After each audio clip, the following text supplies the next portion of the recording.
This happened a few months ago. I was 32 and just moved to the suburbs. I needed some extra cash, so when my neighbor asked me to pet sit her golden retriever, Max, while she went on vacation, I jumped at the chance. I thought it would help me settle in. The house was nice, the yard was neat, and Max was playful. Everything started normally enough. I settled on the living room couch with my laptop when I heard Max barking loudly outside. I looked out the window. There was nothing there, just a flickering street lamp and shadows in the yard.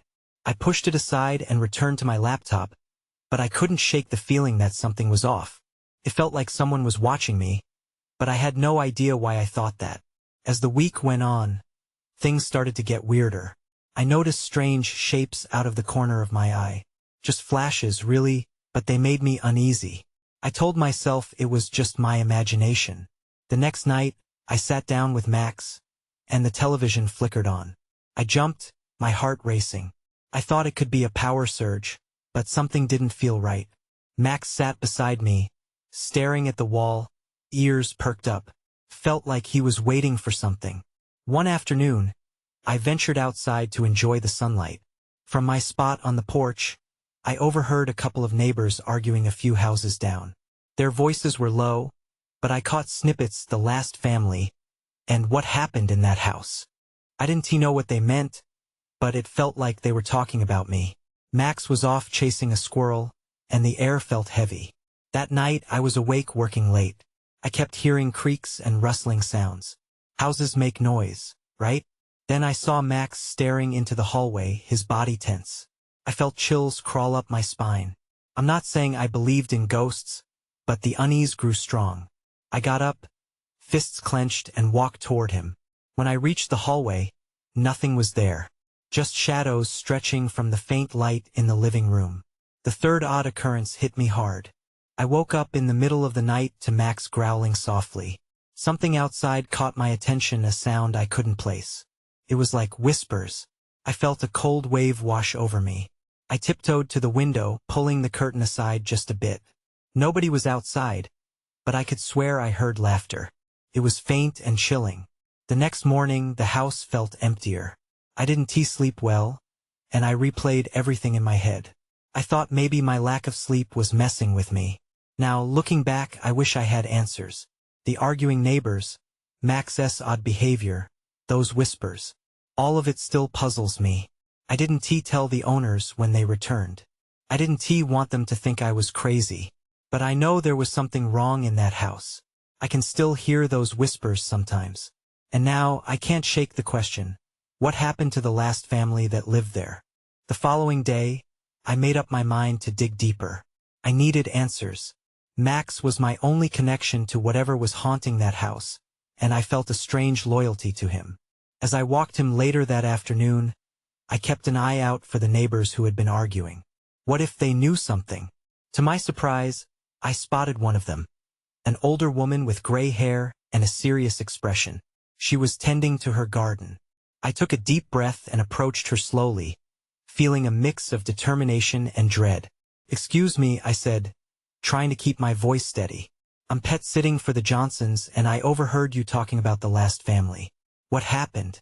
She looked up, her expression shifting from annoyance to a hint of concern.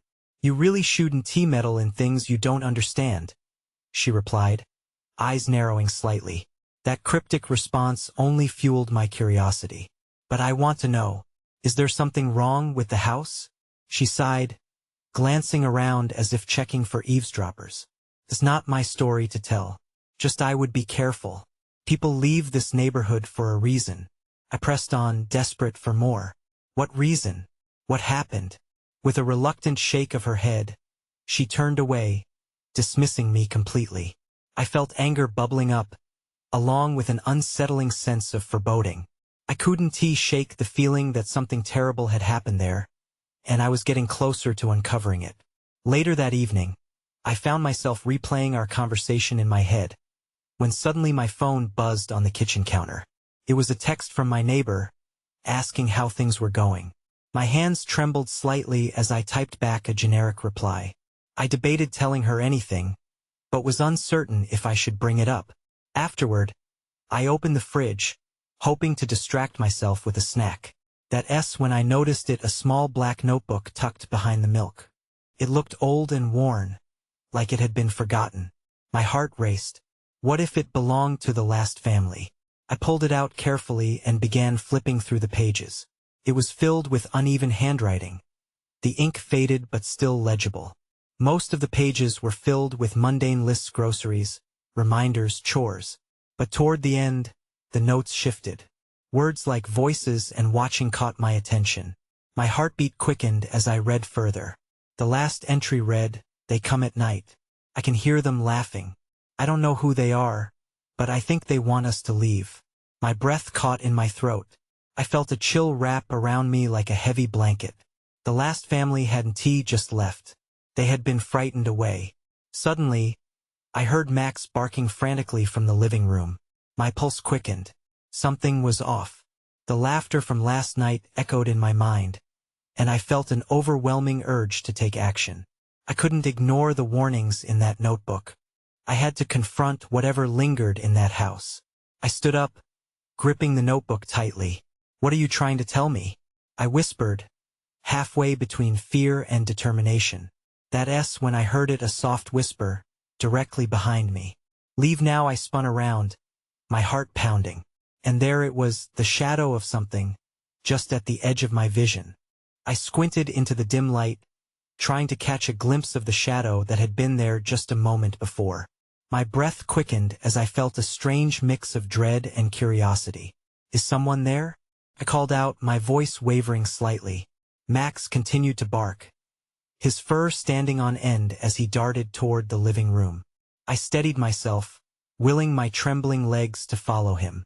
The house felt oppressively quiet, each creak of the floor amplifying my anxiety. As I moved closer to the doorway, I saw it again, swift, like a flicker of movement out of the corner of my eye. I hesitated, my mind racing with thoughts of what that shadow could be. "Get a grip," I muttered to myself.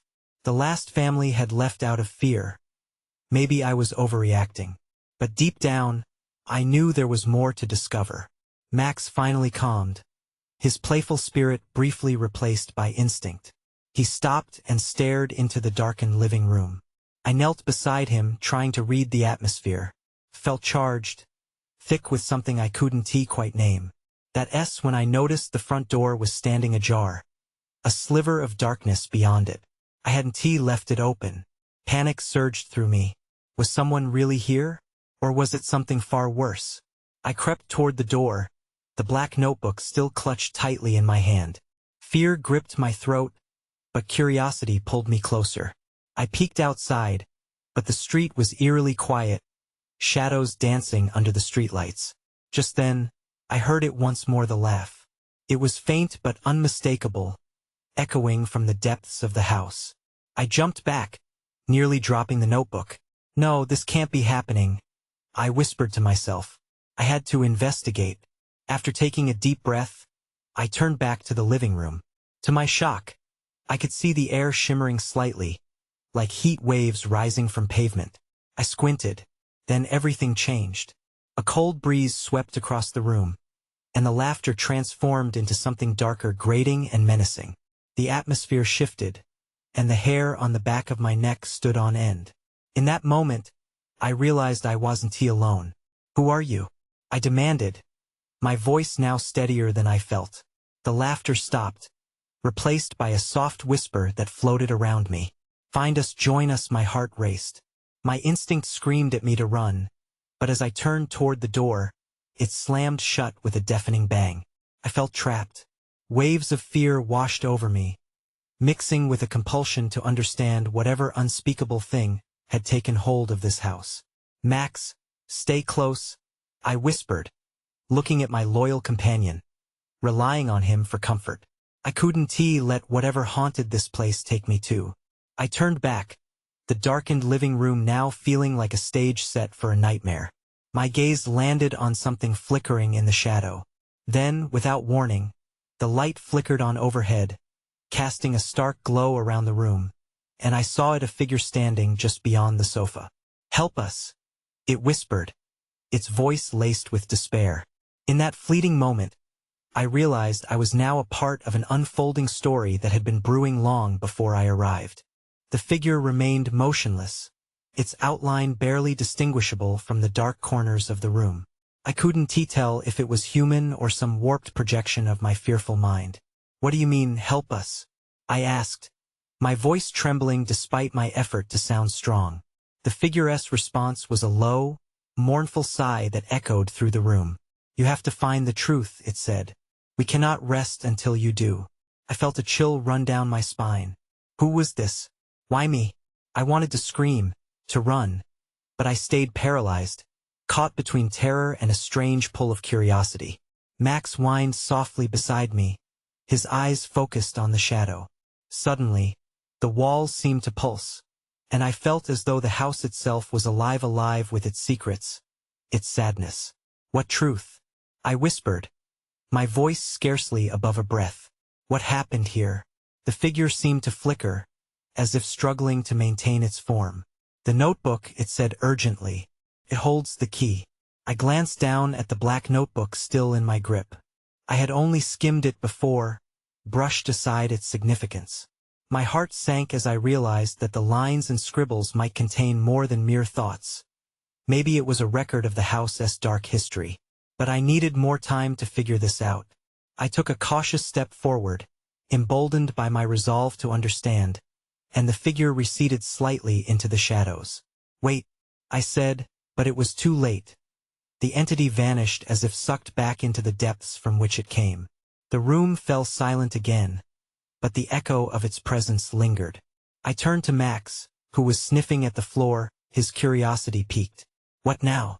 I asked him, genuinely unsure of what to do next. He didn't have an answer, just a worried whine. I needed to check the notebook, to see what I might have missed. As I flipped it open, the pages fluttered as if a breeze were blowing through them even though the window was shut tight. Words jumped out at me, scribbled in a hurried, almost frantic hand. Secrets, lost souls, and a name that felt like ice in my veins. "Leonard Cross," I whispered, recognizing the name from the neighborhood rumors I'd overheard. A man who had mysteriously disappeared years ago. It all made sense now and yet felt impossibly tangled. "I think I'm supposed to find you, Leonard," I murmured, glancing around the room. Then, the house creaked ominously, and I felt a sudden drop in temperature. The walls seemed to lean in closer, tightening their grip. My instincts screamed again. I had to leave. I didn't just feel unwelcome. I felt hunted. But before I could turn to escape, the light flickered violently above me, then went out entirely. My heart pounded as darkness enveloped me. And that when I heard it, a soft, persistent whisper. Repeating the name, Leonard, the words sent shivers down my spine, and a force surged through me as if urging me to stay. I needed answers. But then, like a predator sensing vulnerability, the air thickened, and I felt an oppressive presence looming close. "Max, we have to go," I stammered, but my voice was lost in the darkness. In that moment, I knew I was no longer just observing a haunting. I was actively becoming part of something much larger. I took a step backward, heart racing, ready to face whatever came next. I took another cautious step back, the darkness pressing against me. Max let out a quiet whimper, nudging my leg as if he feared for my safety too. "Stay close, buddy," I whispered, trying to reassure us both. My instincts told me that the darkness wasn't just empty. It was alive and watching. I could barely make out the notebook in my hand. My fingers found its worn cover, and I flipped through the pages again, desperate for clarity. As I scanned the frantic writings, my eyes landed on a distorted drawing, the edges nearly scratched out. It looked like a floor plan of the house, but there was something odd about it. "Maybe there's more to find," I murmured, heart pounding as I traced the lines with my finger.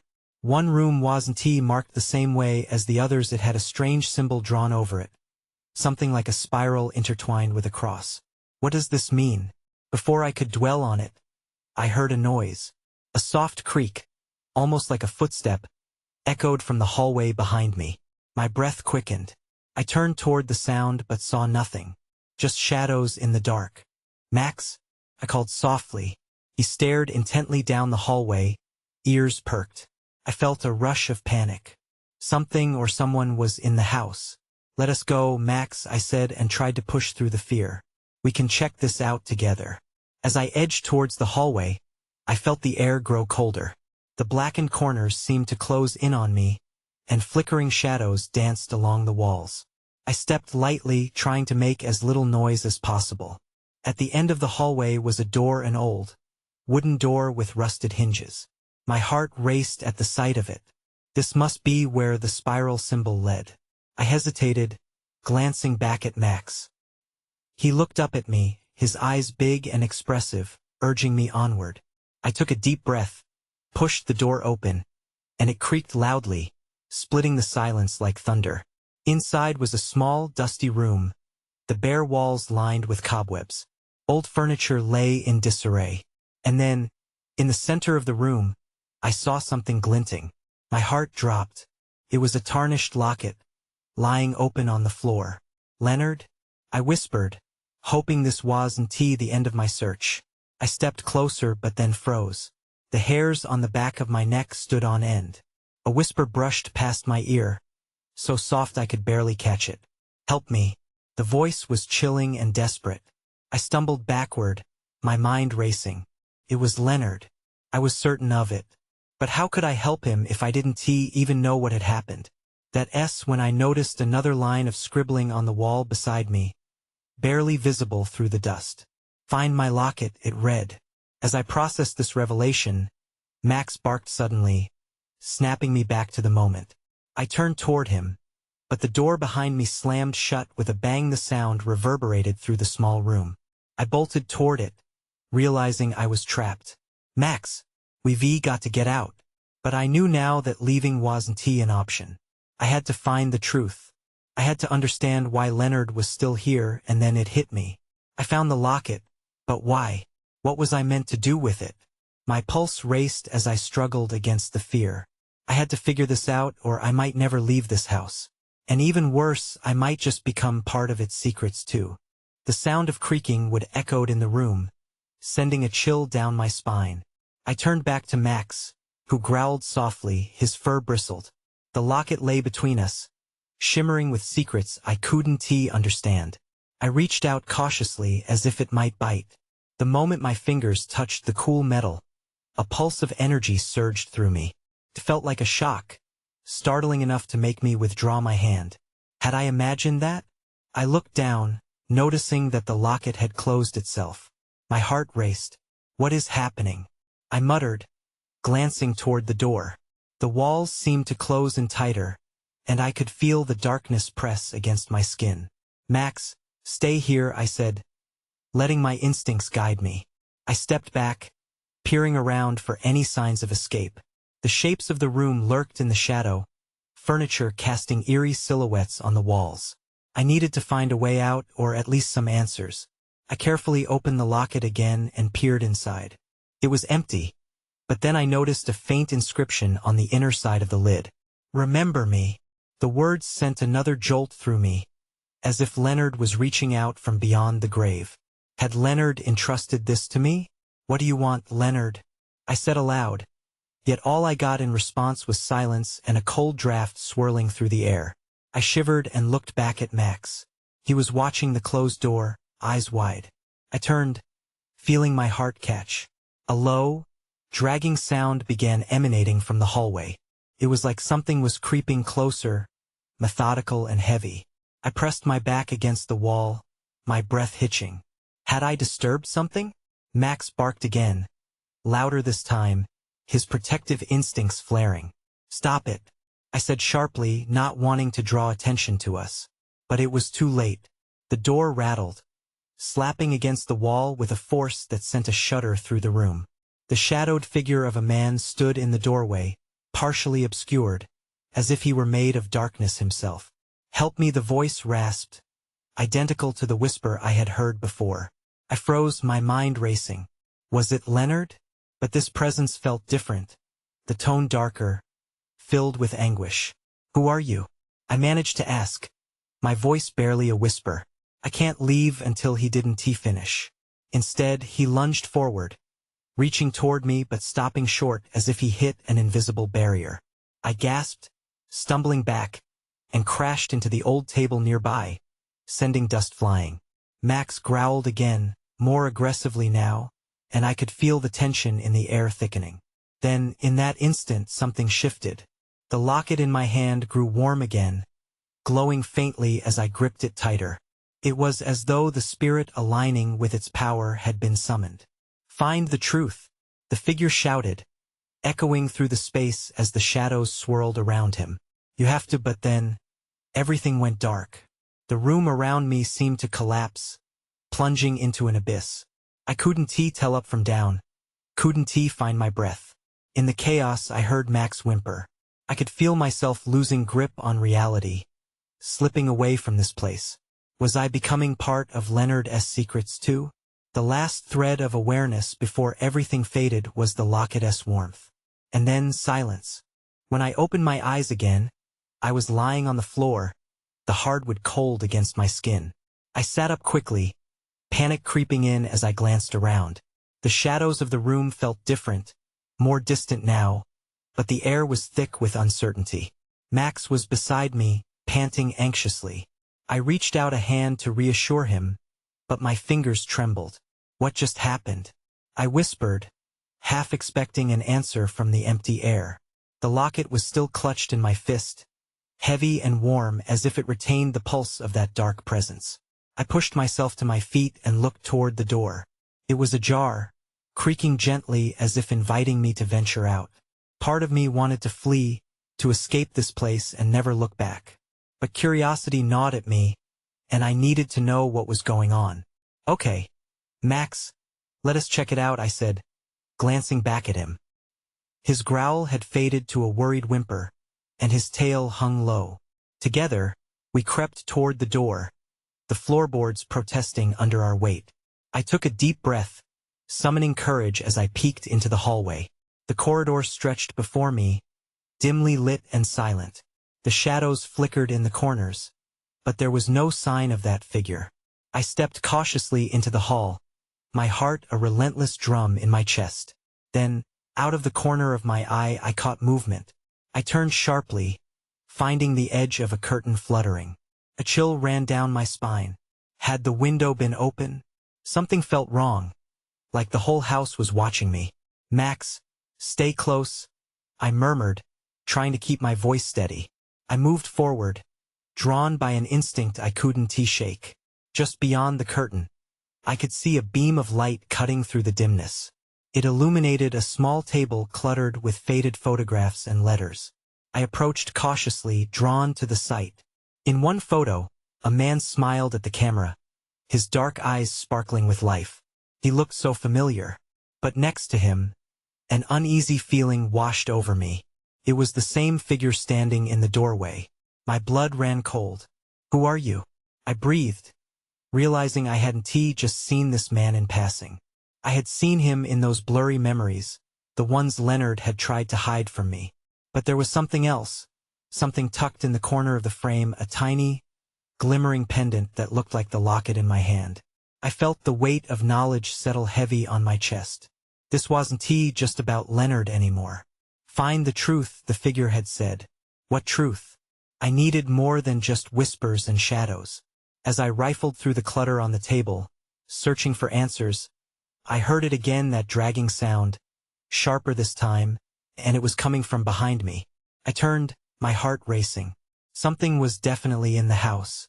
The air thickened with dread. I was no longer just a bystander. I was part of this nightmare. And then I saw it. A slight figure, cloaked in shadow, standing at the end of the hall, watching me. A voice echoed in my mind. "You have to find the truth." Everything in me screamed to run, but I was rooted in place, caught between fear and the need to know what it all meant. And just like that, the locket grew warm again, resonating with my uncertainty. As the figure began to approach, I understood that the truth was darker than I thought. I didn't move as the shadowy figure loomed closer. My breath caught in my throat, and Max pressed against my side, his growls now a low, protective rumble. The air almost vibrated with an unseen tension, and I felt as if I were on the edge of a precipice. "Who are you?" I finally managed to ask, my voice shaky but determined. The figure paused, just out of reach of the dim light. It raised a hand slowly, and I thought I could see something shining at its wrist, a bracelet. Maybe? I squinted, trying to make sense of the blurred silhouette. It took another step forward, and I took one back, heart pounding. "Find the truth," the voice whispered again, but it wasn't the same echo I had heard earlier. It was softer, tinged with a strange sorrow. "You can't ignore it." Ignoring my instincts to flee, I focused on the figure. "What truth?" I pressed, the locket in my hand growing warmer, pulsing softly against my palm. The figure lowered its hood slightly, revealing a glimpse of a familiar face. It looked like the man from the photograph, the one with the glimmering pendant. A shock of recognition ripped through me. "You?" Before I could finish my thought, the shadow lunged. I spun around and bolted down the hall, adrenaline surging through me. I could hear the echo of footsteps behind me, and I pushed myself faster, bursting through a door at the far end of the corridor. The room was a small study, packed with books and dusty furniture. I slammed the door shut and pressed my back against it, my breath ragged. Max whined, anxious beside me. I felt the heavy weight of uncertainty in the silence that followed, waiting for a knock or a voice. Then I noticed a door on the far side of the room. It seemed like a way out. I crept toward it, trying to breathe through the panic. As I looked back toward the door I had just shut, I recalled the fleeting flash of the face, and my mind raced. "This has to be connected to Leonard," I muttered, piecing together the fragments. Suddenly, the locket began to vibrate violently, and I nearly dropped it. Something was reacting to the presence of the figure, the energy around me shifting. I clutched it tighter, feeling it thrum against my palm. Without thinking, I opened the door in front of me. It creaked ominously as I stepped through.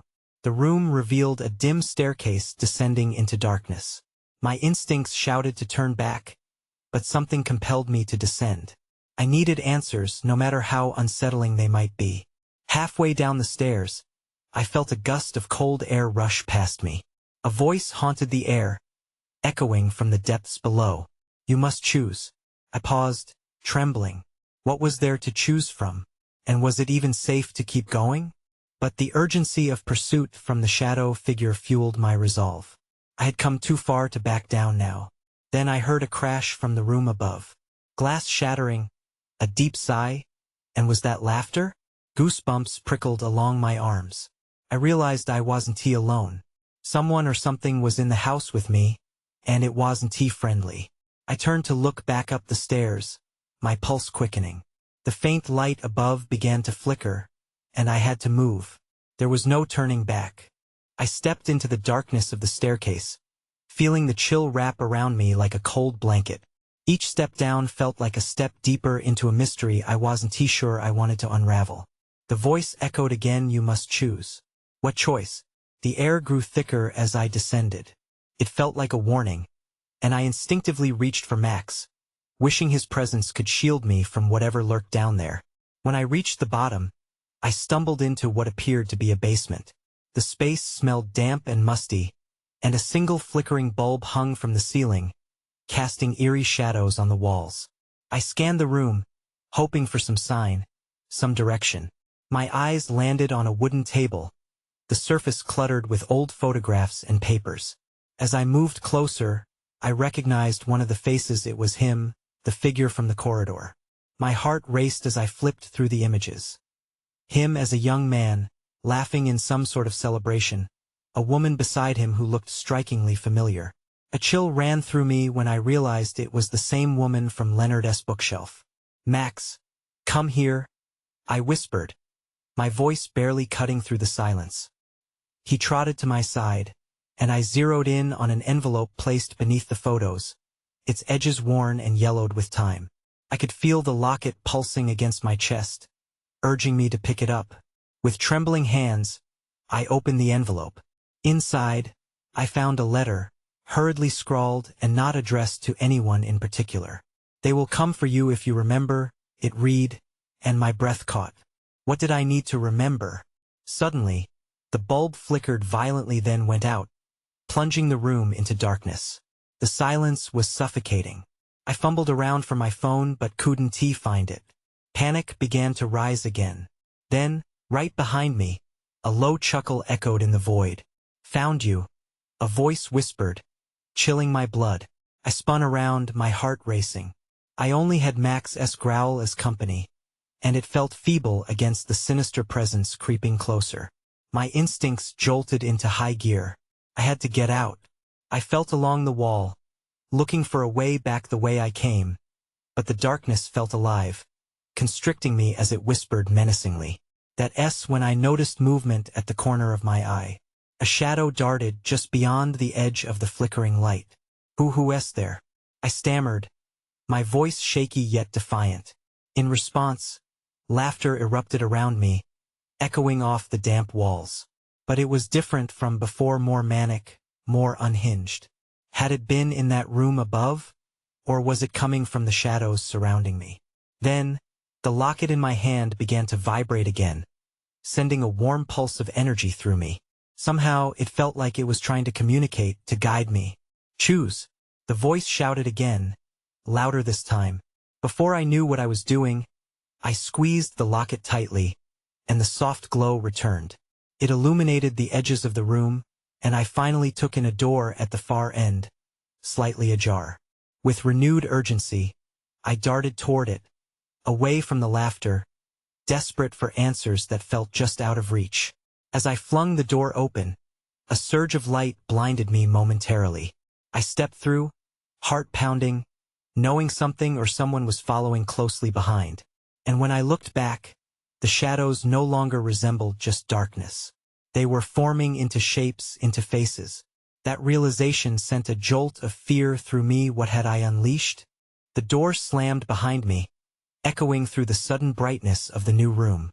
I stumbled forward, disoriented but driven by the urgency to escape what I left behind. The pulse from the locket steadied my nerves, its warmth promising safety as I caught my breath. The room was small, filled with shelves overflowing with dusty trinkets, old photographs, and various objects that seemed insignificant.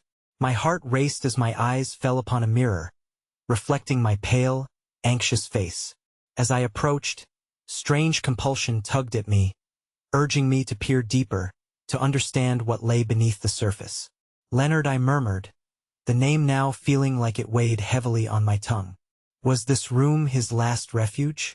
I reached out, touching the cool glass with my fingertips, and for a fleeting moment, I saw flashes of memories swirl within a family gathered, laughter, joy. But then, the images inverted, darkening as shadows overlapped and swallowed them whole. "Help me." I thought I heard Leonard's voice echo from the depths of that reflection, the pain unending.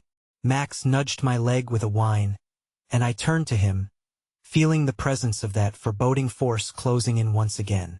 "We need to." Before I could finish, the door rattled violently, a reminder of the specter I managed to evade just moments ago. I felt the energy in the room shift, dark and thick, as the shadows seemed to seep into the walls, curling and twisting, taking form. "You cannot escape," they whispered, legitimate voices uttering my buried fears and unanswered questions. "Please." My voice was a strangled plea. "What do you want from me?" I spun to my surroundings, my gaze drawn to the locket, which pulsed yet again, sending warmth radiating through my body.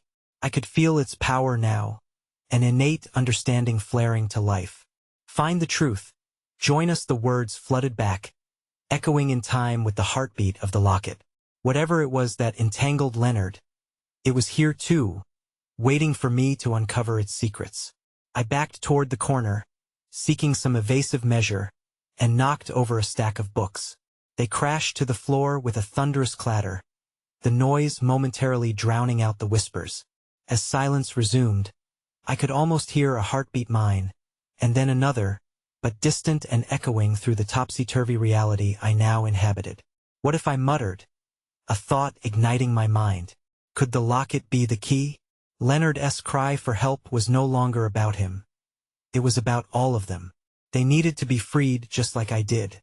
I glanced back into the mirror, desperate to unlock whatever kept them bound to this place. "Show me," I said, "resolve hardening." Holding the locket tightly, I closed my eyes and concentrated, willing the warmth to lead me. The air shimmered around me, and the mirror's surface rippled as if it were liquid. Suddenly, fragmented images surged forth, flickering scenes of joyous gatherings, the shadowy figure looming over a family, the same faces contorting into horror as darkness enveloped them. "They will come for you," echoed the warning from that cursed letter, as each vision transformed into screams, laughter twisted into malevolence. "No," I cried desperately, grasping at the locket with both hands. "Leave them alone." With an ear-splitting roar, the shadows erupted from their containment, surging forward and spinning around me, swirling with chaotic energy. I felt lightheaded, the force pressing down against me. But the locket in my grip surged hotter, nearly burning. In that moment of chaos, realization struck. The locket wasn't just a conduit. It was a vessel. "Find the truth," the distant voice bellowed again, and I focused all my energy into the locket. Suddenly, like a beacon of light in the claustrophobic dark, it burst into brilliant energy, illuminating the entire room. Shadows recoiled, faces swirled around it, and the laughter turned to ghastly cries of rage. Everything I witnessed crashed in on me, reminiscent of memories lost in time, exorcising the pain still tethered to this house. "You don't belong here," I shouted, and in a pulse of brilliant light, the shapes of anguished souls floated before me, revealed in their entirety, tethered to the locket, waiting for the truth to set them free. The room vibrated, pulsing again as shadows began to melt back into themselves. "You're free." I saw it reflected in the mirror's surface, the joy of liberation. I needed to pull them back, reconcile their memories. But just as hope surged in my heart, a final figure emerged from the darkness, a twisted form of the shadow I first encountered, looming large, yet with a tinge of desperation in its eyes. "Don't leave," it rasped, reaching for me. "You're part of this." I stumbled back, the truth coiling inside me like a silenced scream. I could not abandon them. There was still a matter of choice weighing down my heart: stay and become lost within their suffering, or break free. "Max!" I cried, my voice trembling as I called for my loyal companion. He rushed to my side, fierce and unwavering. "We need to go now." Together, we slipped past the haunting urgency of the shadow, and as my fingers traced the edge of the locket one last time, I promised, "I'll find you again." All at once, the light intensified, swallowing me whole. Before I could catch my breath, I felt the cool night air kiss my skin, and I stumbled out of a door, blinking rapidly at the brightness of the moonlight. In the salubrious neighborhood, there was silence, and as relief washed over me, I struggled to grasp reality. A memory remained locked within the locket, a now quiet whisper. "Remember me." I took a deep breath, standing on the stoop of the Johnsons' home, trembling with the remnants of fear and unanswered questions. I glanced back at the house, shadows still looming. Would they find peace? I moved away, knowing that I had escaped whatever burden clung to that place, yet feeling forever changed. The questions loomed larger than the shadows behind me. Somewhere in the dark recesses of that house, truth remained. But for me, it would always be a haunting journey into the unknown. And sometimes, as I lay in bed at night, I still hear the echoes, the laughter mingling with whispers, calling me to remember. I moved to a different city a few weeks later. But that neighborhood, with its creaky old houses and hidden sorrows, plays ever so slightly on my mind, and I can't help but wonder if the next family will listen to the whispers, or become part of the darkness too.